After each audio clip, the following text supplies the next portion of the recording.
അവിടുന്ന് നമ്മളോട് പറയുന്നത്, നിങ്ങൾ സകല ജനങ്ങളോടും കർത്താവ് പറഞ്ഞിരിക്കുന്നത് സുവിശേഷം അറിയിക്കുക, പ്രേക്ഷിത ദൗത്യം. അതാണ് ഓരോ വ്യക്തിയെയും അവിടുന്ന് ഏൽപ്പിച്ചിരിക്കുന്നത്.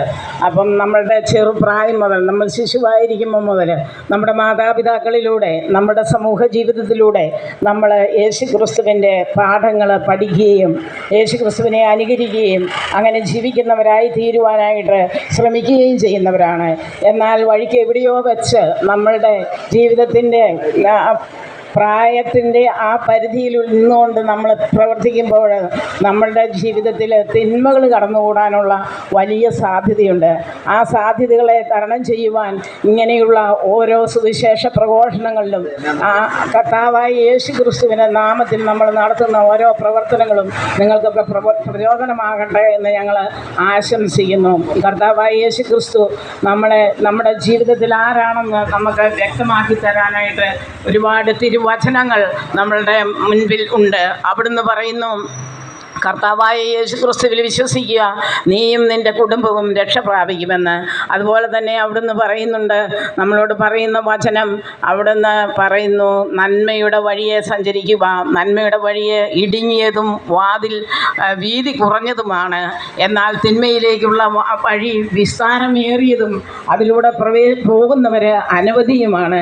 എന്നാൽ ആ ഒരു ജീവിതത്തിൻ്റെ ആ രീതി മാറ്റിയെടുത്തുകൊണ്ട് ആ തിന്മയുടെ വഴി, ആ വീതിയേറിയ വഴി ഉപേക്ഷിച്ചുകൊണ്ട് നമുക്ക് ഇടുങ്ങിയ വാതിലിലൂടെ പ്രവേശിച്ച് കർത്താവിനോട് കൂടിയായിരുന്ന് നമ്മുടെ നിത്യജീവൻ അവകാശമാക്കുവാൻ തക്ക വിധത്തിൽ നമ്മളുടെ ജീവിതങ്ങളെ ക്രമീകരിക്കുവാൻ അവിടുന്ന് കർത്താവായ യേശുക്രിസ്തു നമ്മളെ പഠിപ്പിക്കുന്നു. അവിടുന്ന് പ്രഘോഷിച്ച ആ ഓരോ വചനങ്ങളും അത് ഹൃദയത്തിൽ ഏൽക്കുന്ന വലിയ വാൾ പോലെയാണ്. അവിടുത്തെ വചനം മൂർച്ചയേറിയതും സജീവവും ആണ്. ഹൃദയങ്ങളെ കീറി മുറിച്ചുകൊണ്ട് ആ വചനം നമ്മുടെ ജീവിതത്തെ ക്രമീകരിക്കുന്നതാണ്. അവിടുന്ന് നമ്മളോട് പറയുന്നത് അതാണ്. അവിടുന്ന് ശിശുവായി കാൽത്തൊഴുത്തിൽ പിറന്നു വീണപ്പോൾ ആ ഒരു വലിയ ദൗത്യമാണ് പിതാവായ ദൈവം ഏൽപ്പിച്ചത്. ഒരു ശിശുവായ യേശു വളർന്നു വന്ന് 30 വയസ്സ് വരെ മാതാപിതാക്കളോട് ഒത്തു ജീവിച്ചു, അടിമപ്പെട്ട് ജീവിച്ചു.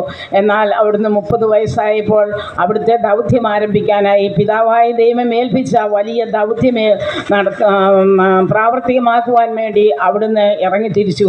തൻ്റെ ജീവിതകാലം ഇസ്രായേൽ, പാലസ്തീൻ, ഗലീലി പ്രദേശങ്ങളിലൂടെ ആ ഒരു സ്ഥലങ്ങളിൽ മാത്രം മതിയായിരുന്നു. യേശുവിൻ്റെ 3 വർഷത്തെ പ്രവർത്തനങ്ങൾ അത് മാത്രം മതിയായിരുന്നു. എന്നാൽ ഈ ലോകം മുഴുവൻ അത് ഏറ്റെടുത്തുകൊണ്ട് ഈ ലോകത്തിൻ്റെ ഒരു കോണ് മുതൽ മറ്റേ കോണ് വരെ